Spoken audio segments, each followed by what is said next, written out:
Ponto de partida de sexta-feira no ar, e como vocês sabem, sexta-feira não tem script, não tem um teleprompter na minha frente, sou eu, vocês e os comentários, as provocações, as implicâncias, as críticas, os elogios que vocês fazem ao longo da semana nos dois outros pontos de partida, no de segunda-feira e no de sexta-feira. Hoje eu tô em Brasília, gravando para vocês no hotel.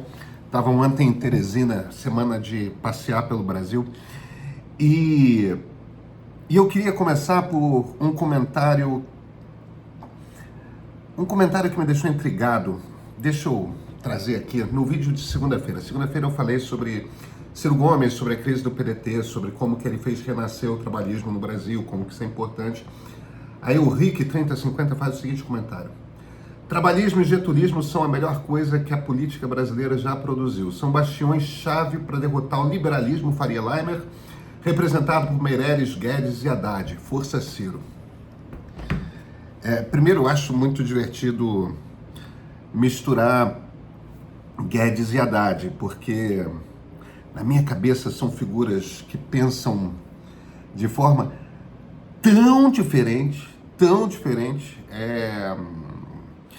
mas tudo bem. O ponto aqui é o seguinte: qual é a lógica de uma democracia? E aí eu acho que o comentário do Rick se perde um tanto. O trabalhismo, em boa parte do seu tempo de governo no Brasil, não foi democrático, ele foi ditatorial, né? Getúlio Vargas chegou ao poder em 1930, saiu em 1945 sem nunca ter sido eleito. Depois ele foi eleito, ficou 3 anos e meio no poder, agora é 15 anos não eleito com 3 anos e meio eleito. Para mim isso é um ponto não irrelevante, tá? Eu acho muito problemático a defesa de um chefe de Estado que não tenha sido eleito. Acho muito problemático. O fato de que na segunda metade do Estado Novo o governo foi uma ditadura fechada igual, em essência igual ao segundo período da ditadura militar, a partir de 1968, a partir do AI-5, entendeu? Com tortura, a pior tortura acontecendo nos porões, com jornais sendo fechados, cinema, rádio, teatro, tudo sendo controlado, um departamento de propaganda intenso trabalhando o que os brasileiros podiam de fato ver ou não, quer dizer, controlando informação mesmo. Eu jamais celebraria o trabalhismo assim, com essa impunidade, embora eu estaria simpático com a ideia de que o trabalhismo são muitas coisas diferentes dependendo da época em que você está dizendo, e não necessariamente o Getúlio é aquilo que a gente chama de trabalhista em todo o seu período. Se a gente chama de trabalhismo aquilo que é a marca ideológica do PTB, existem muitos elementos no Estado Novo daquelas ideias de Brasil, mas eu não chamaria de autoritário o PTB de João Goulart, Leonel Brizola ou mesmo de Ciro Gomes. Aí já PDT, evidentemente, quando tem a mudança de nome da sigla, mas essencialmente é o mesmo grupo, né? O mesmo grupo que estava no PTB antes da ditadura militar está no PDT a partir dos anos 80. Eu jamais chamaria isso que é representado pelo PTB e pelo PDT de ditatorial. Agora, o trabalhismo nasce ditatorial, nasce autoritário, nasce não tendo acreditado na democracia.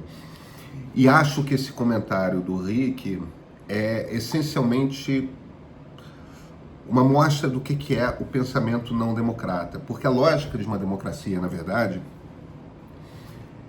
e eu acho que eu faço isso no vídeo de segunda-feira tentando descrever o trabalhismo, é o seguinte: você, dentro de uma democracia, o que uma democracia tem e que outros regimes não têm é uma ideia. É uma ideia, uma democracia liberal, né? A ideia é a compreensão de que, num ambiente em que nós somos livres para pensarmos por conta própria, no ambiente em que somos livres para falarmos aquilo que a gente pensa, inevitavelmente vai acontecer de pessoas diferentes chegarem a conclusões diferentes a respeito de como que a sociedade se organiza, como que a sociedade se estrutura, quais são os principais problemas da sociedade. Você vai ter um ambiente de pensamento com muita diversidade. Então, o traço fundamental do democrata é reconhecer que muita gente vai pensar diferentemente dele, e esse pensar diferentemente dele não é uma coisa negativa. Não é uma coisa... não é uma coisa que tem que ser derrotada. A pessoa que pensa diferentemente de você, no entanto, pensa dentro dos limites da democracia, essa pessoa não é sua inimiga. Essa pessoa é uma pessoa que pensa diferentemente de você, que tem ideias diferentes, que tem teses diferentes. E aí o jogo é que a gente precisa organizar esse troço de uma forma que essas pessoas com ideias diferentes se organizem e trabalhem perante a sociedade para convencer a sociedade de que a sua leitura está correta. E quando consegue isso, se elege, governa, e no pleito seguinte, a sociedade avalia se estava certo, se não estava, tudo mais. Então, essa ideia de o trabalhismo é o melhor que o Brasil produziu e precisa derrubar o liberalismo, Faria Limer, Meirelles Guedes Haddad.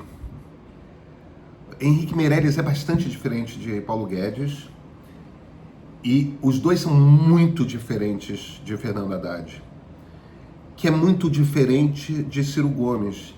E é importante perceber as distinções, perceber que não existe uma uniformidade de pensamento.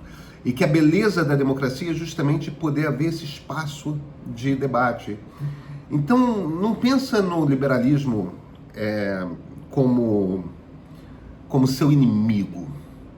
Pensa no liberalismo como um conjunto de ideias que um grupo de pessoas vai apresentar numa determinada eleição, com as quais você pode concordar ou não, e você vai fazer o seu argumento. Olha aqui, eu acho que o buraco está aqui, o problema está ali.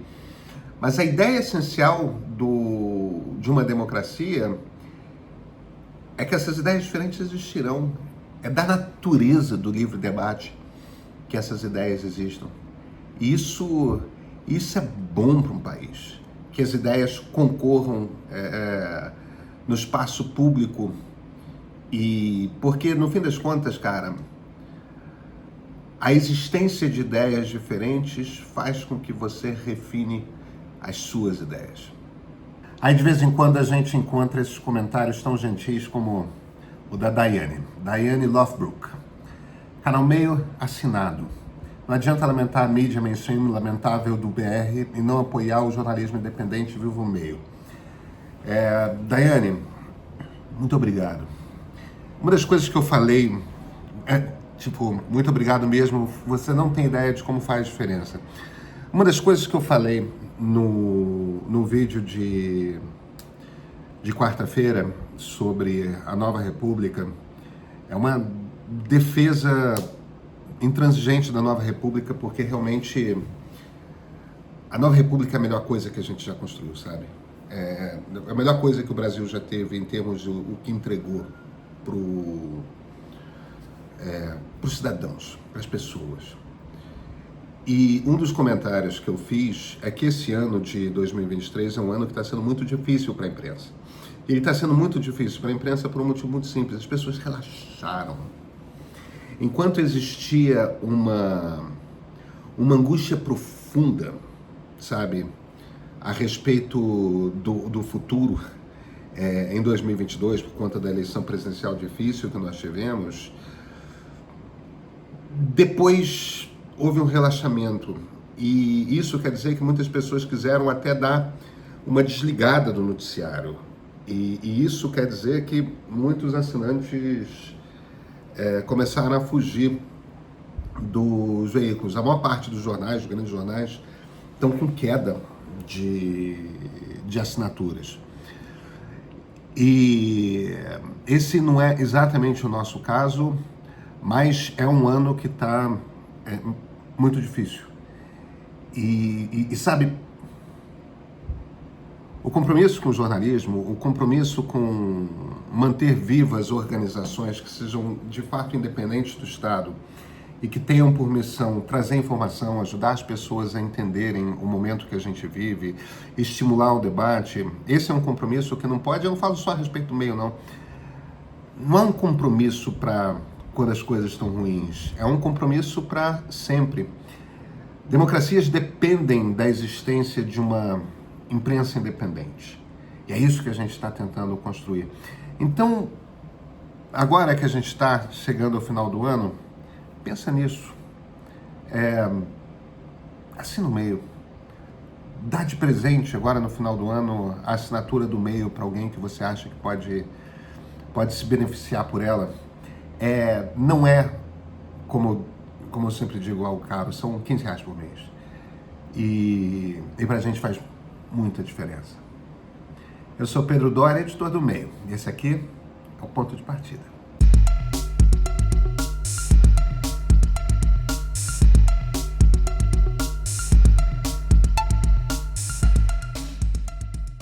Vamos continuar falando de história, porque esse próximo vídeo aqui, esse próximo comentário aqui do Lusitano é essencialmente uma pergunta sobre história, ou melhor, uma afirmação sobre história.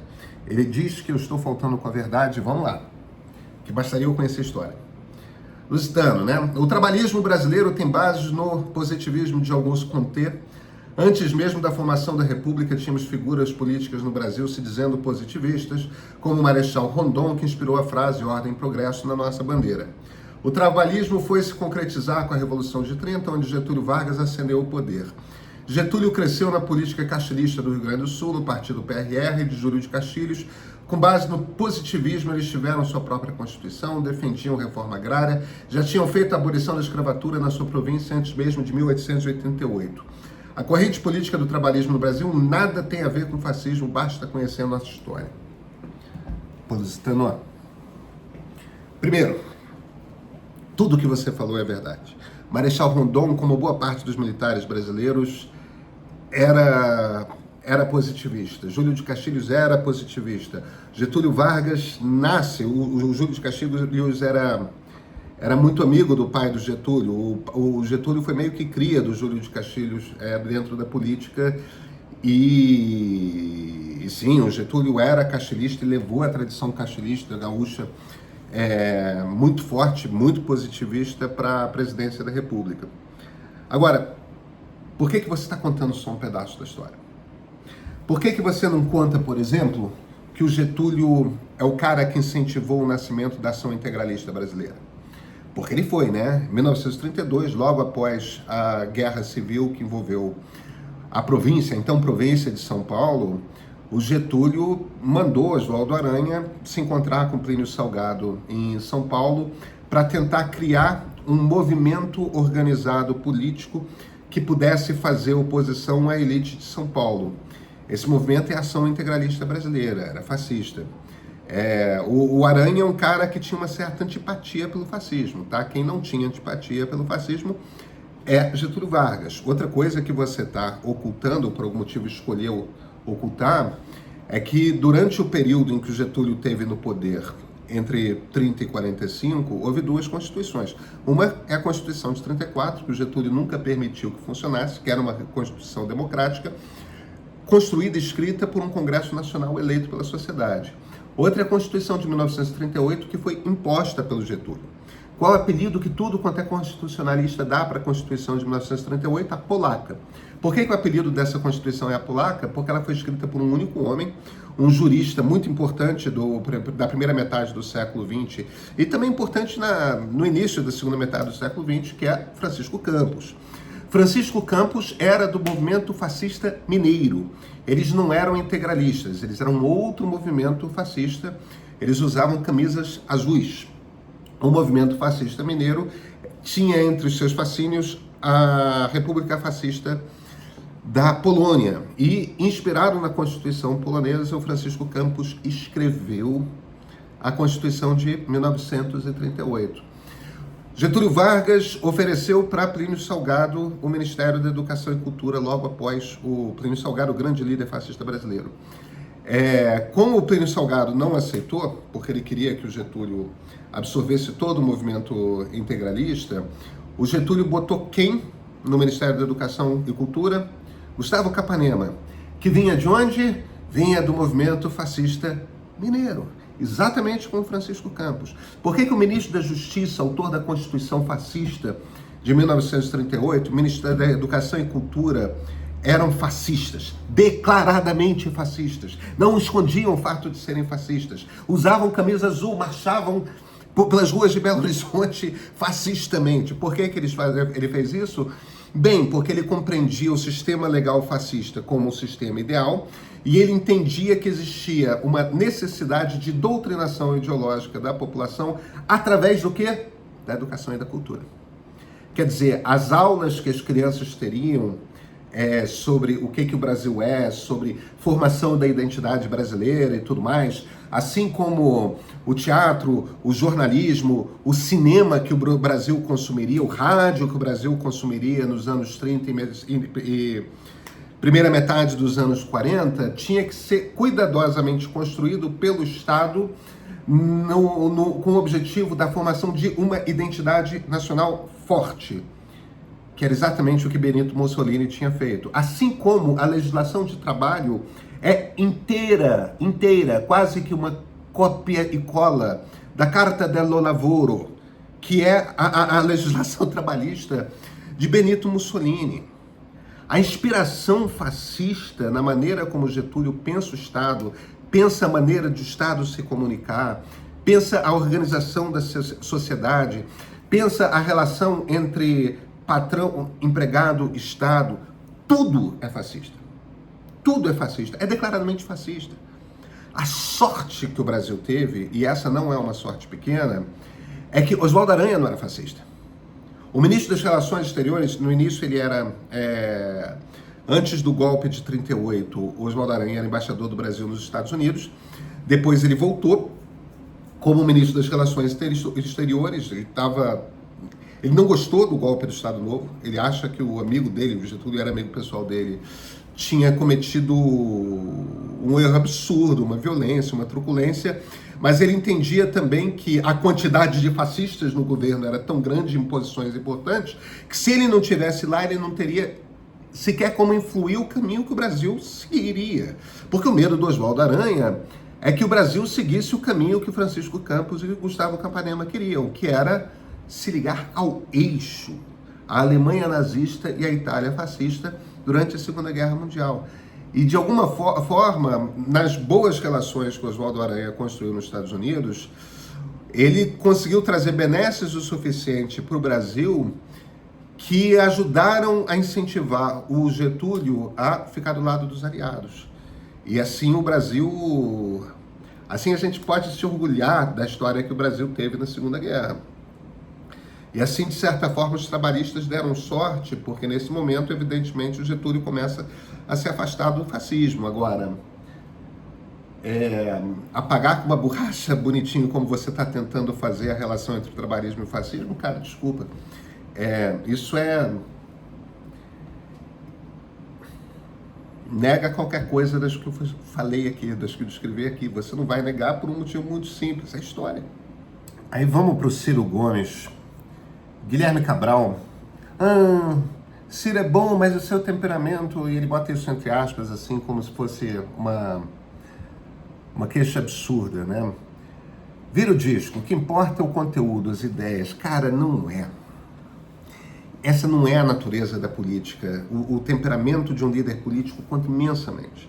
A capacidade de você construir alianças e evitar brigas à toa é fundamental para uma boa gestão. Você pode ser um as dos números, você pode ser um cara brilhante, uma mulher genial, se você não tem a capacidade de construir alianças, se você não tem a capacidade de engolir sapos, se você não tem a capacidade de escolher perder algumas brigas para ganhar outras, se você tem essas dificuldades todas, dificilmente você vai ser uma pessoa boa nação de presidir uma nação.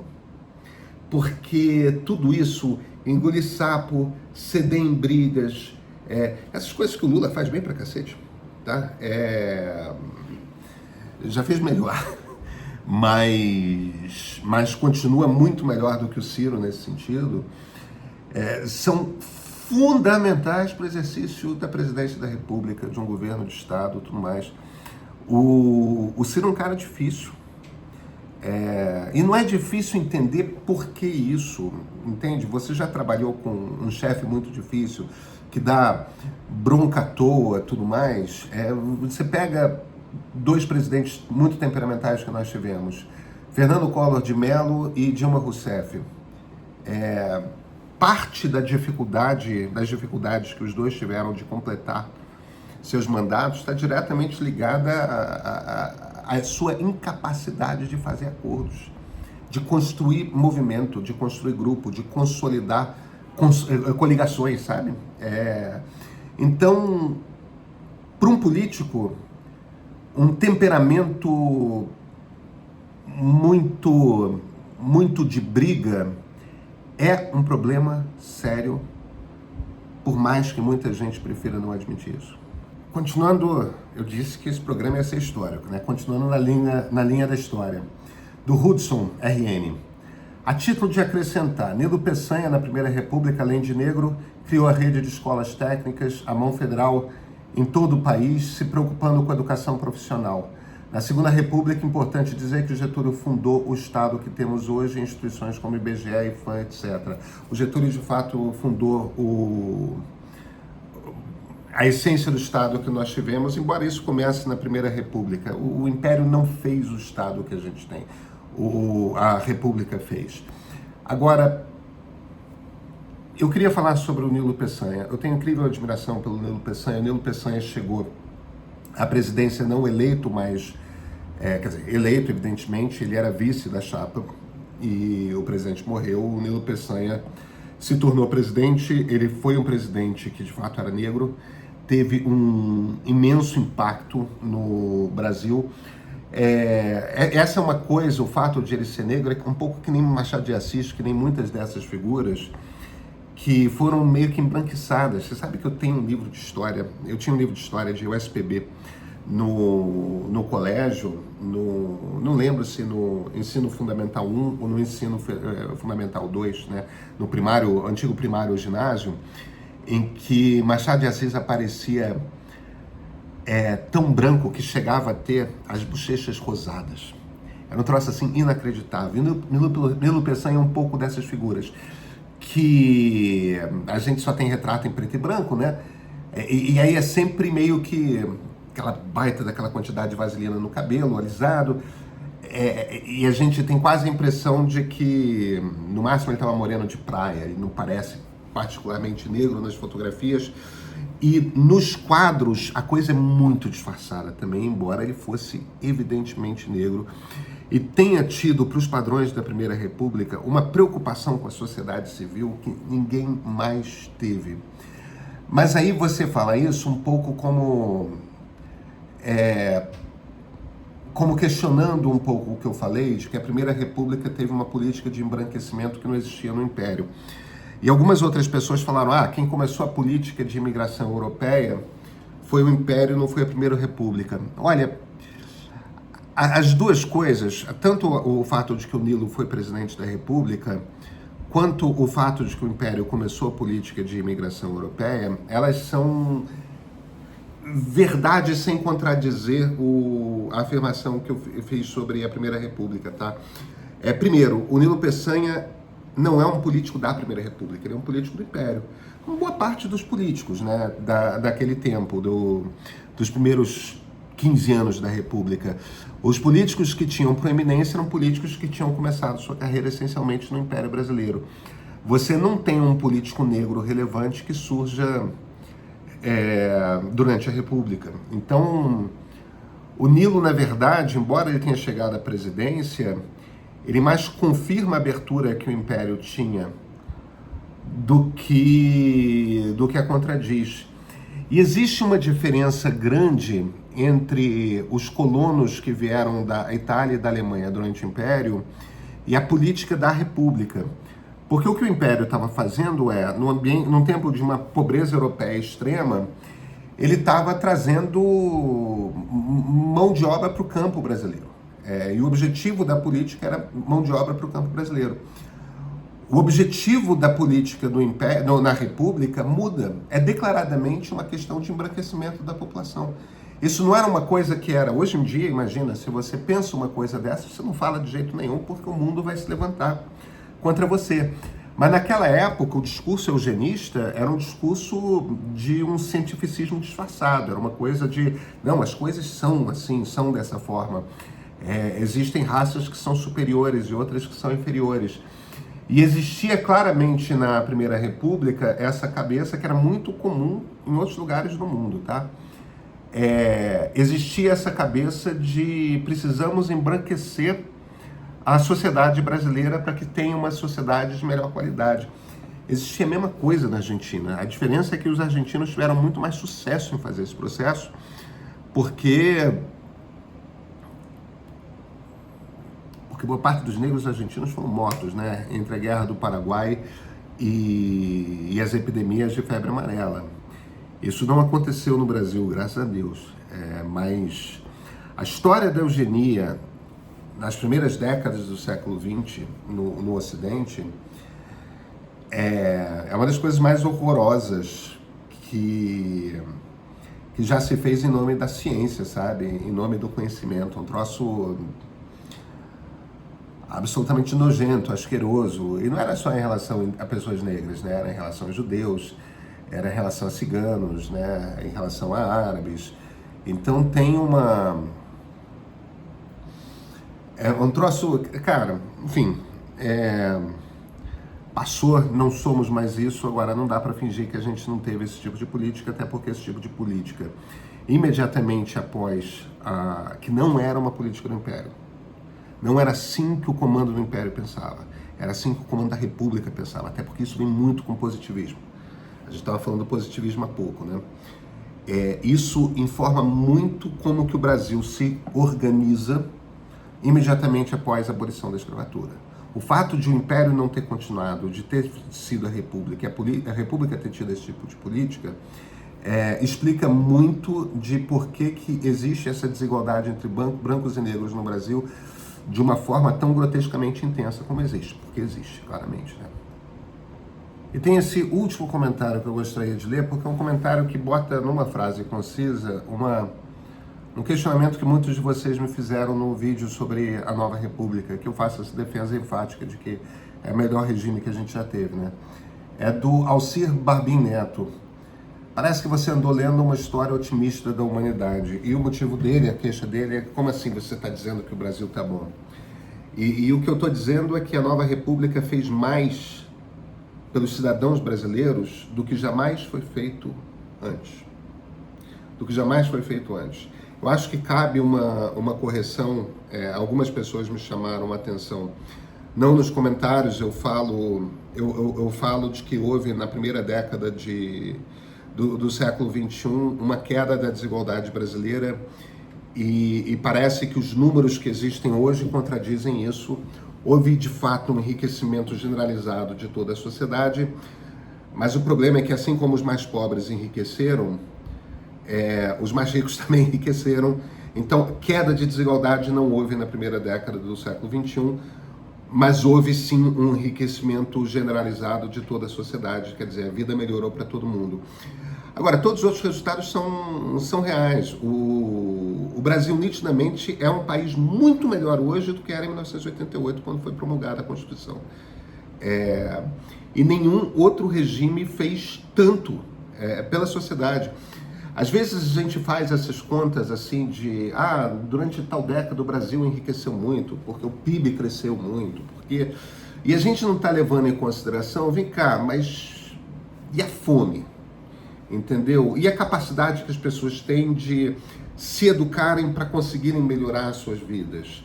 E conforto material mesmo, aumento de oportunidades, aumento de acesso a oportunidades. Nada dessas coisas, acesso a serviços essenciais, como saúde, como segurança, como educação, nada disso foi entregue pelos outros regimes, pela Primeira República, pela Segunda República, pela Primeira, pela Segunda e pela Terceira ditaduras. Nada disso. Agora, a Nova República, a Terceira República, a República onde a gente vive hoje, a República inaugurada em 1985 com a eleição do presidente Tancredo Neves, ela entregou muita coisa para o Brasil. Ela entregou muito serviço para o Brasil, para o brasileiro, sabe? Para o brasileiro comum. E isso faz uma diferença imensa, imensa. Existem dois momentos de enriquecimento real, que você consegue perceber. Um momento é o plano real, a queda da inflação aumenta o poder de acesso a bens materiais dos brasileiros mais pobres de uma maneira que jamais foi vista. Até o período de crescimento econômico da primeira década do século XXI. Porque aí, novamente, você tem um novo salto, um novo enriquecimento dos mais pobres. A gente perde parte disso, mas a gente não perde tudo isso na segunda década do século XXI.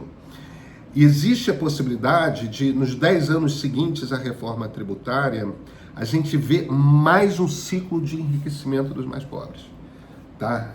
Justamente porque, apesar de todas as exceções, apesar do dedo podre que o atual Congresso Nacional tem, apesar de todos os privilégios que a gente não consegue combater, ainda assim, ela vai fazer uma diferença relevante entre os que ganham mais passarem a pagar mais e os que ganham menos passarem a pagar menos percentualmente, sabe? Proporcionalmente. Então, com todos os problemas que a gente tem, e nitidamente dois são básicos, a gente precisa urgentemente olhar para a política de segurança que não está funcionando, entendeu? E a gente precisa olhar para a qualidade de educação, que isso a gente nunca conseguiu entregar.